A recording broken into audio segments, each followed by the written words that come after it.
What if the perfect Trump family portrait was nothing but a billion-dollar lie? Tonight on live television, David Letterman didn't just interview Donald Trump, he went straight for the throat. With a stack of secret documents and a devastating paternity test in hand, the legendary host looked the former president dead in the eyes and blew the lid off one of the biggest scandals in modern American history. Melania never carried Barron. The entire pregnancy was staged. Buckle up, because Letterman just dropped the ultimate truth bomb and Trump never saw it coming. The lights in the Ed Sullivan Theater were brighter than usual tonight. The air felt thick, almost electric. This wasn't just another episode of David Letterman's show. This was a special live broadcast, The Reckoning, recorded in front of a packed studio audience in New York City. When Donald Trump walked out onto the stage, no smile, no wave to the crowd, just that tight jaw and straight-ahead stare like he owned the place.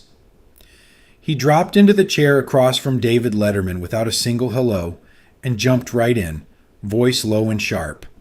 You know, Dave, you've made a career out of selling half-truths for cheap laughs and bigger ratings, always playing the neutral guy, but we both know you twist everything to fit your little narrative. The words landed like a slap. Trump didn't yell. He just leaned forward a little, eyes locked on Letterman, daring him to flinch. The audience went dead quiet. Letterman sat there for a beat, not saying a word, just tapping his fingers lightly on the desk like he was thinking it over. Then, without missing a step, he reached under the desk and pulled out a plain sealed envelope. He held it up so the cameras could see it clear. Before you start picking apart my credibility, Donald, take a look at this. He slid the envelope across the desk. Trump's hand paused mid-gesture. He grabbed it, ripped it open, and his eyes scanned the page inside. It was an internal email from 2005, straight from his own team, ordering everyone to keep quiet about the medical schedule and stick to the public story. Trump's face didn't change much, but his laugh came out forced and a little too loud, like he was trying to shake it off. His voice cracked just a hair when he started to say something back. Letterman cut him off clean, voice calm and ice cold. This is only the opening act, Donald. We're just getting started. The words hung there. Trump shifted in his seat, trying to play it cool, but the first bead of sweat was already showing on his forehead under the hot lights. The camera zoomed in tight on his face, catching every twitch. A low murmur rippled through the audience, people leaning forward in their seats whispering to each other because they could feel the air in the room had just gotten heavier. Letterman didn't smile or crack a joke like he usually would. He just sat back, eyes steady, letting the moment stretch.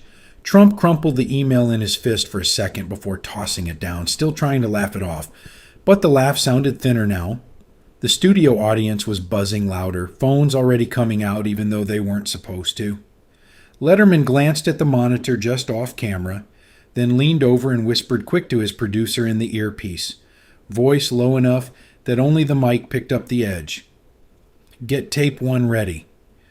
We're going to need it right after the break. The director cut to commercial, but everybody in the studio knew the real show had already started, and there was no turning back. Trump sat there staring at Letterman like he was sizing up a fight. He hadn't expected this early. Letterman didn't waste a second after the commercial break. He looked straight at Trump, leaned forward just a little, and dropped the bomb with a steady voice that cut through the studio like a knife. Melania faked the pregnancy for 9 full months. Not 1 day, not 1 week. 9 straight months. The words hit the room hard. Gasps rippled through the audience. People sat up straighter, eyes wide. Trump's face tightened. But Letterman kept going, calm and clear, like he was reading the weather. You promised her everything, Donald. Status, money, lifelong security. All she had to do was step out in public, act like the perfect pregnant wife, and later play the flawless first lady. In return, you got to protect the family brand and keep Barron safe under the official story. He paused for half a second, letting it sink in. That was the deal. Protect the brand, protect the boy. Keep the perfect family image alive no matter what. Trump's eyes flashed. He slammed his hand on the desk and shot up halfway out of his chair. "This is fake news," he barked, voice loud and sharp, echoing through the studio. "Total lies!" The audience jumped at the sudden outburst. Letterman didn't even blink. He simply reached for a small recorder on the desk, pressed play, and a man's voice came through the speakers. Clear, steady, and unmistakably professional. It was the family's former doctor. In March 2005, I was instructed to prepare fake medical files for Mrs. Melania Trump. The pregnancy records were fabricated from the beginning. The recording played on for another 10 seconds, detailing dates and instructions, before Letterman clicked it off. The silence that followed felt electric. Trump's face turned red. He slammed the desk again, harder this time, and stood up fully, pointing straight at Letterman. "You're finished, Dave. This is bullshit." For a split second, security took a step forward from the side of the stage. Letterman stayed seated, completely still, and simply raised one hand. His voice stayed low but carried across the entire studio. "Sit down, Donald. We're not done here. Not even close." Trump glared at him, chest heaving, but after a tense moment he slowly lowered himself back into the chair, still fuming. Letterman didn't give him time to recover. He nodded to the control booth, and a large screen behind them lit up with a clean medical timeline. 3 key dates glowed in red, supposed prenatal checkups. "Look at these dates," Letterman said, pointing with a small remote. "All 3 so-called pregnancy exams happened right here in New York. Not in Florida where Melania was supposed to be resting. The locations, the times, the travel logs, they don't add up, not even a little." The audience erupted. Shouts and gasps filled the studio. Some people clapped, others yelled in disbelief. Phones were already out, recording the giant screen. Trump stared at the timeline, jaw clenched so tight the muscles stood out. His usual confident smirk was gone, replaced by something colder and more dangerous. Letterman leaned back slightly, eyes never leaving Trump. "You built the whole story, Donald. The glowing pregnant wife, the perfect birth announcement, the happy family photos. All of it was staged to protect one thing, the Trump brand, and Melania played her part because it kept Barron shielded from the truth." The tension in the room was thick enough to choke on. Trump opened his mouth to fire back, but Letterman held up the recorder again, ready for the next piece. Then Letterman reached under the desk again and pulled out a thicker envelope. This one marked with a faded Swiss Clinic stamp from 2005. He opened it right there on camera and held up the original document so the audience could see the official letterhead. "This is the real medical file from the Swiss Clinic," he said, voice steady and flat. "It says right here in black and white, patient never showed physical signs of pregnancy after week 12. No baby bump, no weight gain, no fetal heartbeat recorded after the first trimester. Nothing." He slid the paper across the desk toward Trump. The studio went so quiet you could hear the pages rustle. Trump forced a laugh, but it sounded fake even to his own ears. He shook his head and waved the document away. "Anyone can fake a document, Dave. Come on, this is amateur hour." Before he could say another word, Letterman hit a button on the control panel. A large screen behind them lit up with a short video. A woman's face was blurred for protection, but her voice came through crystal clear, and her signed statement appeared on screen at the same time. It was the former nurse from that same Swiss clinic. "We were paid $250,000 in cash to keep quiet," she said, her voice shaking just a little. The files were altered. Mrs. Trump was never really a patient there for a full-term pregnancy. We were told to make it look real on paper. The video ended with her signature and the date. The audience started murmuring loudly, some people whispering "holy shit" under their breath. Trump's smile disappeared completely. He pulled out his phone right there on live TV, dialed a number, and put it on speaker. "Get my lawyer on the line right now," he barked into the phone. "We're shutting this down tonight." The whole studio heard the ringing. Letterman just sat there, arms crossed, counting the seconds. 10 long seconds ticked by, with the phone still ringing on speaker for everyone to hear. Then Letterman nodded to the control room, and the big screen switched to a new image. An old email from 2006 sent from Trump's team to the clinic director. The subject line read, "Cease and desist. Immediate silence required." The body was blunt. Threats of lawsuits, loss of funding, and serious consequences if anyone talked. Trump's own name was copied on the email. The phone call to the lawyer was still ringing when Trump finally hung up hard. His face had gone from red to pale, then back to angry. For the first time all night, his voice rose higher and cracked with real heat. He pointed straight at Letterman, finger shaking. "You will regret this, Dave. You have no idea what you just started." The audience gasped at the raw anger in his tone. Security took another step closer to the desk, but Letterman didn't move an inch. He just looked Trump dead in the eyes and gave a small cold smile that didn't reach his eyes. "I've been preparing for this moment for 17 years, Letterman said quietly, but every word carried across the studio. He pulled out one more sheet. A chain of old emails from 2009. "This is the first whistleblower who reached out to me back then. Same clinic, same story, same payoff. They were scared, but they saved the files. And now, they're here." He held the printed email thread up to the camera. Trump stared at the screen, breathing harder, his usual swagger cracking right in front of millions.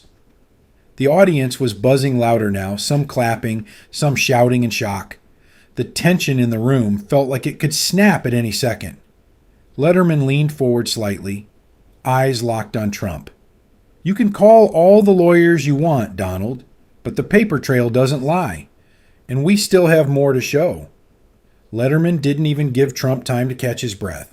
He reached for the thickest envelope yet, pulled out a single sheet of paper, and held it up high so every camera in the studio could catch it clearly.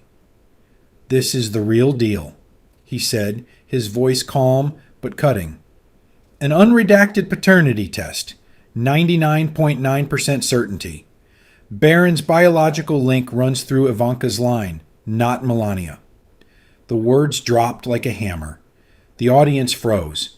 Trump's eyes locked on the document, his mouth slightly open. Letterman laid the paper flat on the desk between them, the official lab seals and DNA markers plain for everyone to see. No black bars, no redactions. Just cold, hard science staring back at Trump. He leaned in a little closer. "Think about it, Donald. The whole perfect first family story, the glowing pregnancy, the big announcement, the happy pictures, it was all a cover. A carefully built wall to hide where Barron really came from. You needed the image to stay clean. Melania played along to keep the brand safe and to protect the boy from the truth." Trump's hands gripped the arms of his chair so tight his knuckles turned white. The studio felt smaller, the lights hotter. People in the audience were whispering fast, heads turning to each other in disbelief. Then it happened. Trump suddenly pushed himself up, face twisted with rage, and lunged forward toward the desk, like he was going to grab the document or Letterman himself. Gasps exploded across the room. Two studio security guys moved fast, stepping between them, hands out, blocking his path. The cameras caught it all in slow motion. Trump's angry shove, the security stepping in, Letterman sitting perfectly still in his chair like nothing had happened. The whole moment played out on the big monitors behind them. Trump stopped short, breathing hard, glaring at the guards before he finally dropped back into his seat, chest rising and falling. Letterman didn't flinch. He simply reached over, pressed play on the second video file, and another clip started. This time it was a woman who used to work inside Trump's household in 2005. Her face was blurred, but her voice came through shaky, yet clear. "I saw it with my own eyes," she said, her words trembling. "Barron was brought into the house one night when Melania was still away on that so-called trip to Europe. She wasn't even back yet. The baby just appeared." The video ended with her signed statement on screen. The audience reacted with a wave of shocked murmurs. Trump sat back down heavily, his face now ghostly pale, sweat clearly visible on his forehead and upper lip. He looked smaller in the chair, the fight draining out of him for the first time all night. Letterman picked up the paternity test again, held it steady, and started reading the final conclusion out loud, slow and deliberate, letting every single word land like a punch. Biological mother, confidential, paternal link confirmed through Ivanka Marie Trump, probability 99.9%. He read it line by line, pausing between each part, making sure the cameras and the microphones caught every syllable. The studio was so quiet you could hear the faint hum of the lights. For 8 long, dead silent seconds, nobody made a sound. Not a cough, not a whisper. Just pure, heavy silence hanging over the entire room like the show had frozen in time. Then the audience exploded into low, frantic whispering that quickly grew louder, turning into a buzz of shock and disbelief. Some people covered their mouths, others shook their heads. A few even stood up halfway in their seats. Trump sat there, staring straight ahead, his usual confidence shattered, face drained of color as the weight of the evidence sank in deep. Letterman finally set the document down, eyes never leaving Trump. The science doesn't lie, Donald, and neither do the people who were there. Trump had heard enough. Then he leaned forward, eyes burning, and pointed straight at Letterman with a shaking finger. "You will be sued into oblivion, Dave," he growled, voice low and menacing. "My lawyers are already moving. By tomorrow morning, you'll be buried in so many lawsuits you won't know what hit you. This ends tonight." The threat hung heavy in the studio air. A few people in the audience gasped loudly. Trump's face was flushed, his usual swagger mixed with real anger now. He looked like a man who was done playing nice and ready to use every ounce of power he had. Letterman didn't raise his voice. Instead, he calmly opened a slim folder on the desk and pulled out 3 printed emails. "Funny you mention your lawyers," he said, holding the pages up for the cameras. "These are the 3 thread emails your team sent me in the last 7 days, right before we taped this show." He read the most direct lines out loud. "Cease all inquiries or face immediate legal action. Consider this your final warning." And here's my favorite, the one with your personal lawyer's direct phone number at the bottom. Letterman slid the emails across the desk. The audience murmured louder, phones flashing as people tried to capture the screens. Trump's eyes narrowed, but he stayed quiet for a moment, clearly caught off guard. The tension snapped. Trump shoved his chair back and stood up fast, reaching down to rip the microphone off his jacket. "I'm done with this circus," he snapped, tossing the mic onto the desk with a loud clatter. The studio sound went dead from his side for a second. Letterman simply pressed a button under the desk. A backup microphone hidden in the table clicked on instantly, and his voice came through loud and clear again. At the same time, the big screen behind them lit up with court documents from 2006. "You remember these, don't you?" Letterman said, pointing at the screen. "Old court filings where you used the same legal team to silence witnesses and bury similar stories. NDAs, gag orders, payoffs, the whole playbook. You've done this before." Trump froze for a beat, still standing, staring at the old legal papers displayed in giant letters. His face twisted with fury. "You son of a—" he started, but Letterman cut in smoothly, picking up the paternity test again. This was the new gut punch. He read the lines slowly and clearly, so every person in the studio and watching at home could hear it word for word.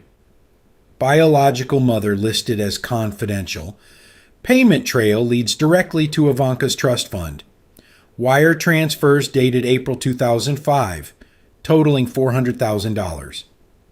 The audience let out a collective shocked breath. Some people whispered, "Jesus Christ." Others just sat there stunned. Trump's shoulders slumped. He dropped back into his chair for the last time, breathing hard and fast like he'd just run a marathon. Sweat rolled down the side of his face. The fight hadn't left his eyes completely, but his body looked exhausted, cornered. Letterman leaned forward slightly, lowered his voice just enough that it still carried perfectly through the live mic, and delivered the final quiet blow. "This isn't a game, Donald. This isn't a joke. This is the truth, and it's been hiding in plain sight for 20 years. The studio fell into a heavy, uneasy silence again. Trump sat there, chest rising and falling, staring at Letterman with a mix of rage and something close to disbelief. The audience was buzzing with low whispers, the weight of everything they'd just heard pressing down on the entire room. No one was laughing now. No one was joking. Letterman slowly pushed his chair back and stood up. He looked Donald Trump straight in the eyes, the studio lights catching every line on both their faces. The entire room held its breath. Then he spoke, calm and clear, delivering the line that tied everything together. Melania agreed to save the brand and Barron. The words landed like a final punch. After all the documents, the recordings, the paternity test, and the threats, that single sentence hit harder than anything else all night. It wasn't shouted, it wasn't dramatic, it was simple, cold, and undeniable. The audience sat frozen. Trump stared back at Letterman, mouth slightly open, but no words came out. For 12 long seconds, the studio was completely silent. The camera zoomed in tight on Trump's face. You could see his left eyelid twitching, his jaw tight, sweat shining under the lights. He tried to speak once, but nothing came. Just heavy breathing and that stunned, cornered look. Letterman wasn't finished. He reached into the final envelope on the desk and pulled out a single sheet of handwritten paper. "One last thing," he said quietly. "This is a personal letter from Melania to you, Donald, dated April 2006. He held it up to the camera so everyone could see the familiar handwriting. Then he read a short passage out loud, slow and steady. "I will play my part for the family. I understand what is required to protect the brand and Barron. I will do what we agreed." The audience erupted. Gasps, shouts, and nervous laughter mixed together. Some people clapped, others yelled in shock. Trump just sat there, shaking his head slowly from side to side, eyes glassy. He reached down and turned off his microphone for good this time. The red light on his mic went dark. He had nothing left to say. Letterman turned directly to the main camera, his voice steady and final. Truth doesn't need applause. It only needs to be said once. The screen faded to black as the studio exploded. Half the audience was on their feet, clapping wildly, the other half shouting and arguing with each other in total chaos. Cheers mixed with boos and stunned conversations. The lights dimmed, but the noise kept rising even as the credits started to roll. No one in that room, and no one watching at home, would forget what they had just seen.